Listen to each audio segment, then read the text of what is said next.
dramaturgi keadilan rakyat, 7 terpidana, 1 anak di bawah umur.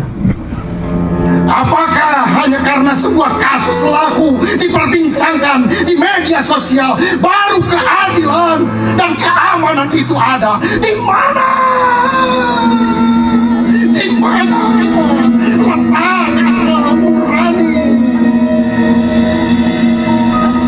Jika keadilan dan keamanan harus selalu dibeli dengan cara-cara viral, apa gunanya amandemen Undang-Undang Dasar tahun sekian,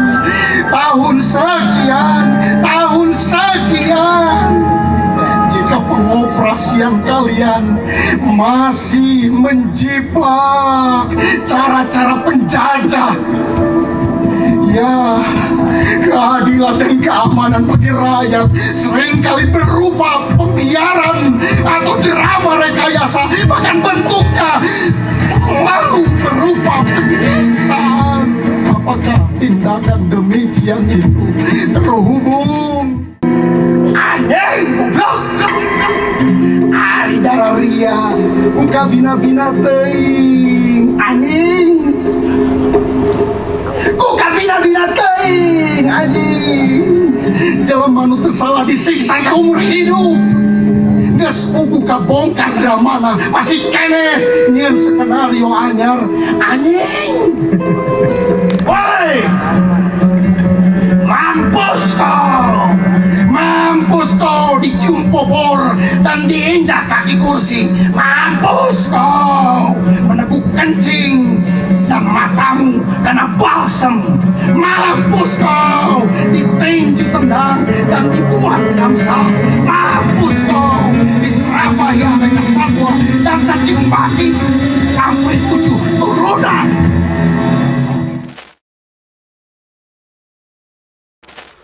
Kemarin itu waktu di Subang, nah saya kan sempat lihat Subang tuh ikut acaranya Kang Deddy. Ya. Kan itu kan di sana juga ada abang tuh. Ya.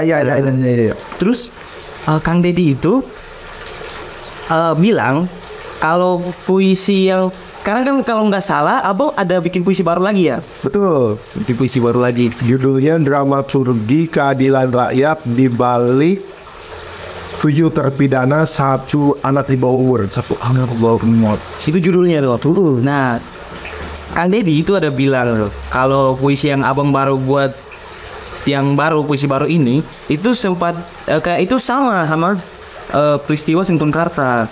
Maksudnya yang mau saya pertanyakan sekarang nih, yang saya cari tahu lah, ini saya tahu itu tujuan abang buat puisi yang baru ini itu karena keinginan sendiri, atau memang ada yang nyuruh bikin atau gimana nih bang? Keinginan sendiri. Memang saya ingin nulis ini. Jadi kan kalau tadi nanya Pak Deddy Mulyadi mengatakan sama gitu.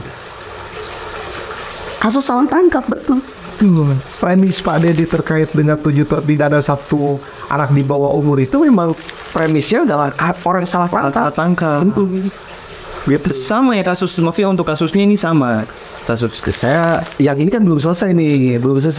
Meskipun kita sudah tahu sudah mengantongi, sudah punya praduga lah istilahnya. Kita menduga bahwa 7 terpidana, 1 anak di bawah umur ini adalah kasus yang juga salah tanggap, seperti sebuah kata. Jadi kalau ada kasus salah tangkap di Indonesia, termasuk juga kalau ingat Jessica Kumolo Wongso terkait dengan sianida itu, iya, itu kan ada diteriakin.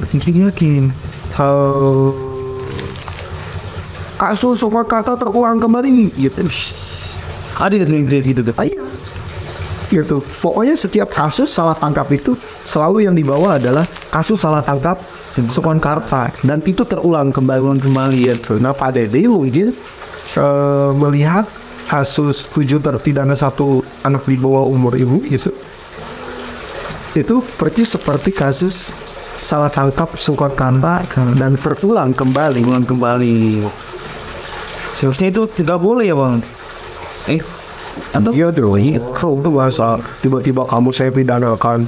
Waduh, Ya sehingga kebayang sih bang apa namanya perasaan 7 orang yang ditangkap ini, apalagi salah satunya di bawah umur waktu itu ya. saya tuh pernah diliatin ini dok, foto sama istrinya, istrinya almarhum W.S. Rendra yang juga sekarang almarhum bukan Zuraida, also On dan Arfa yang baru keluar dari penjara.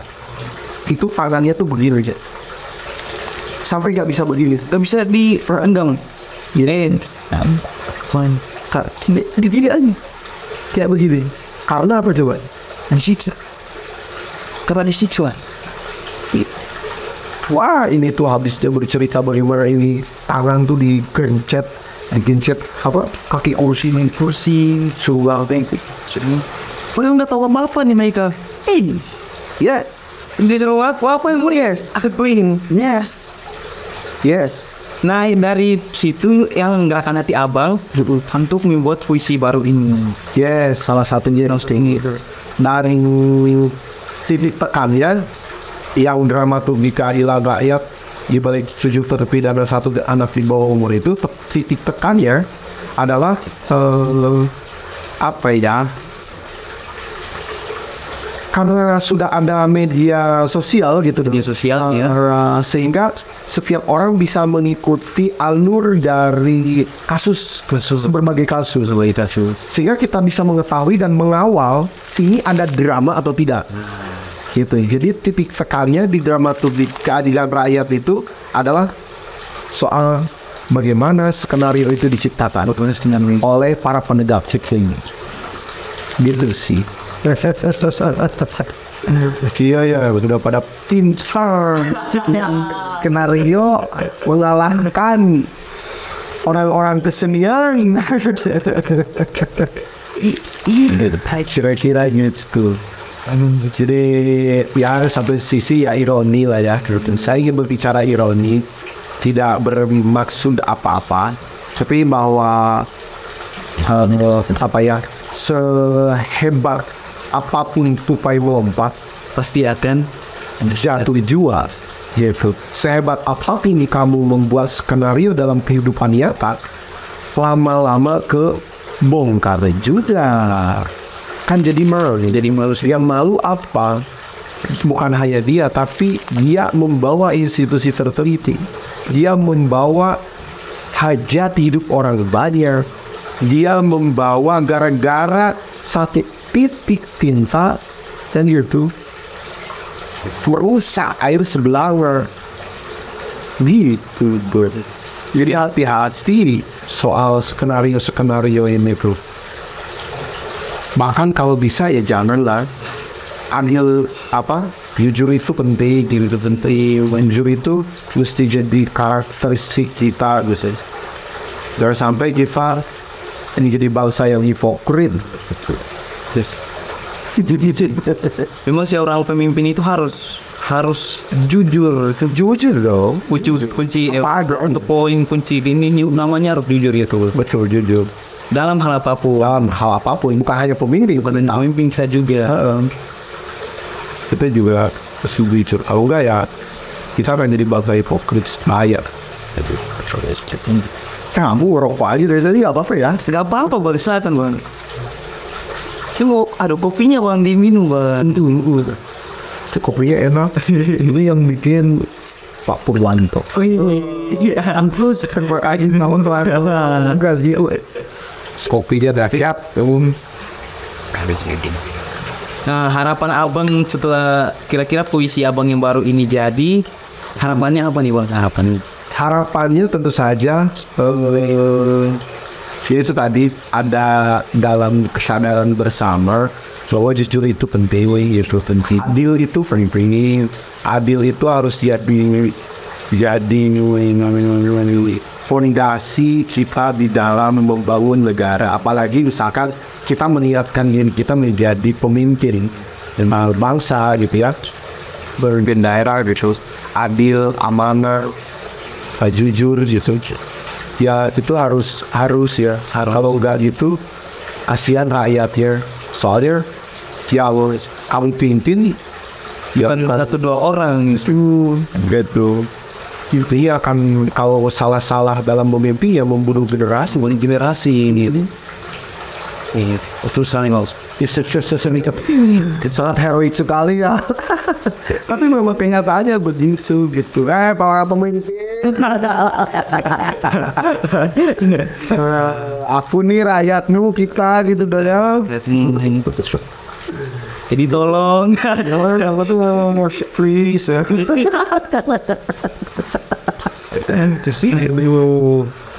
Apa yang mendorong keberanian abang untuk membuat puisi-puisi ini, Bang? Kalau boleh tahu kuncinya apa nih, Bang? Kuncinya ya kita jadi manusia dong. Kita kan hidup dengan banyak orang nih. Iya. Keberanian itu harus jadi, itu kan naluriah ya, berlalu takut itu kan naluriah kita sebagai manusiawi atau makhluk gitu. Bahwa muncul keberanian menulis tentang kasus-kasus ini gitu adalah ya saya kan nanti bakalan punya anak nih dok, gitu. Kalau anak saya diberi contoh gitu kebohongan, skenario itu diberi kasus-kasus yang salah tangkap, anak saya nanti kasihan dok sebenarnya. Artinya gitu, keberanian saya itu muncul dari ketakutan anak saya nanti di masa depan akrab dengan kebohongan. Kebayang nggak anak kita akan lebih pandai berbohong daripada berbohong? Nah, abang. Ya, sehingga ya ini mah naluriah naluriah kita sebagai manusia, sebagai calon bapak. Ya nggak mau anaknya. Gak mau tuh sombong. Iya betul, Bang. Kayak juga pas ini gitu.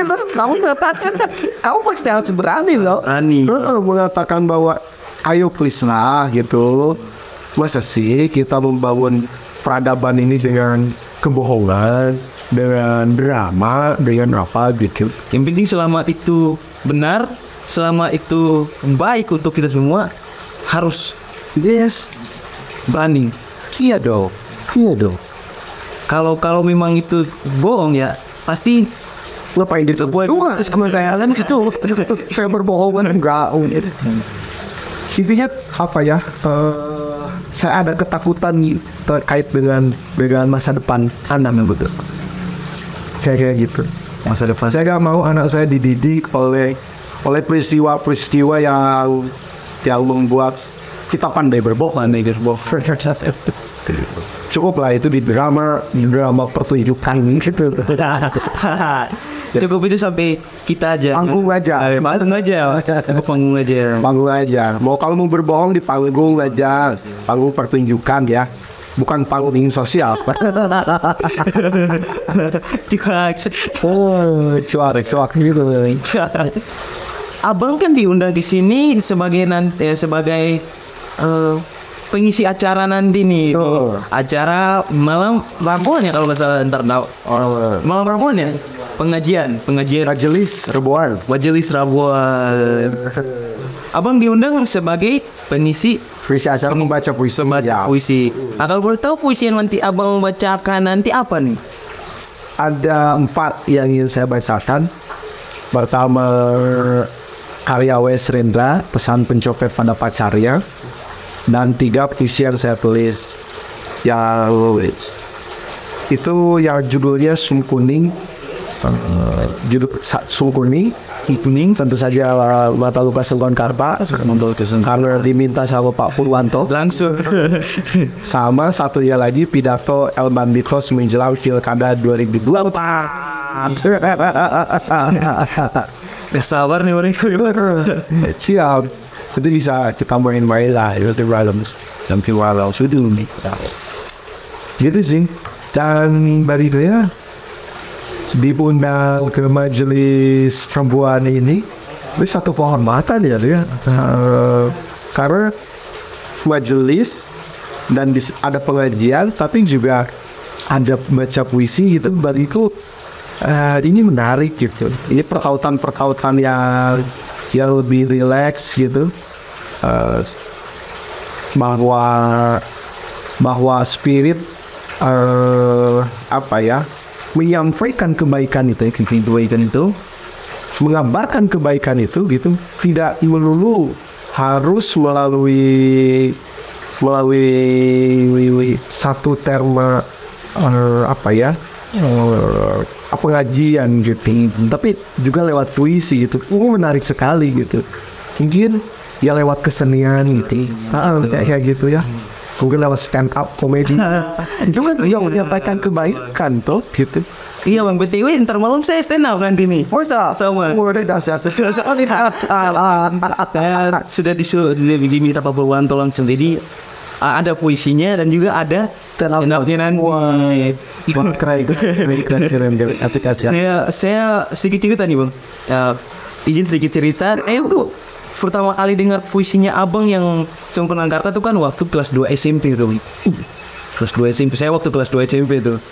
Itu bang, jujur satu Papua tahu. Satu Pulau Papua besar itu pasti tahu bang, tahu puisinya abang itu ya. Dan juga waktu itu sempat ada video seorang remaja, nggak tahu dia dari mana, dia bikin videonya tuh tentang puisi yang Sempurnangkarta, cuman di bagian yang aku anak petani itu Bojong Sari menghidupi mimpi dari padi yang ditanam sendiri ya bang. Itu dia rubah tuh, dia rubah ke liriknya dikit. Jadi jadinya kayak gini nih waktu itu. Aku seorang anak bukan petani apa ya? Oh gini. Aku seorang anak pemangku sagu berduri, menghidupi mimpi dari singkong, ubi, petatas yang ditanam sendiri. Petatas tuh di sininya disebutnya talas. Jadi aku seorang anak pemangku sagu berduri, menghidupi mimpi dari singkong, ubi, talas yang ditanam sendiri. Dia boys. Itu versi Papuanya. Oke. Gak adaptasi ya. Karena di sana kan nggak ada apa-apa. Ya, menarik. Ya jadinya boleh coba. Dahsyat. Iya dong, yang pasti ini mudah-mudahan dari obrolan ini gitu ya, ini bisa jadi spirit bagi teman-teman untuk berani mengabarkan sesuatu, berani mengabarkan bahwa A adalah A fair gitu, tidak harus jadi C F dan persen itu. Bahwa berkata jujur itu baik, bahwa berperilaku jujur itu baik. Saya pikir mengetahui diri sendiri untuk tidak hipokrit itu penting juga. Penting mengetahui diri sendiri bahwa diri sendiri cenderung hipokrit. Saya pikir itu penting dan berani mengatakan kebenaran. Dan selama itu baik, selama itu tujuannya untuk yang menceritakan masyarakat harus berani yang yes. Amin ya Rabbal. Oke teman-teman, saya rasa cukup sekian ya bang. Siap. Jangan terlalu banyak takut bang. Nah, saya rasa cukup sekian yang dapat kita bahas hari ini, kita obrolin hari ini. Terima kasih Bang Ferry karena sudah mau membagikan ilmunya kepada saya, kepada kita semua. Berbalik bareng-bareng saya juga dapat ilmu dari kamu. Sekali lagi terima kasih Bang. Sebenarnya sebutnya apa ya? Hatur nuhun ya. Hatur nuhun sang. Sampai tahu ini. Salam sunnah. Dan juga untuk ini, untuk Bapak Purwanto ini maaf channelnya Pak nih banyak dari saya. Wah sedikit sih. Banyak darinya ya. Sekali lagi Bang ya Pak, saya bajak channelnya nih. Soalnya video Bapak udah banyak Pak. Jadi gantian Pak, saya lagi. Siap. Ini Bang saya lagi banyak channelnya Bapak Purwanto, channel YouTube si Bapak. Seharusnya Pak Purwanto gitu namanya. Pak Purwanto masih dikit. Pak Purwanto. Oke Bang, segitu dulu. Terima kasih sekali lagi Bang atas ilmunya. Oke teman-teman, sampai jumpa di channel Pak Purwanto yang selanjutnya. Dan Sunda di Sunda sebut bilang dada gitu apa ya? Nggak tahu. Dadanya.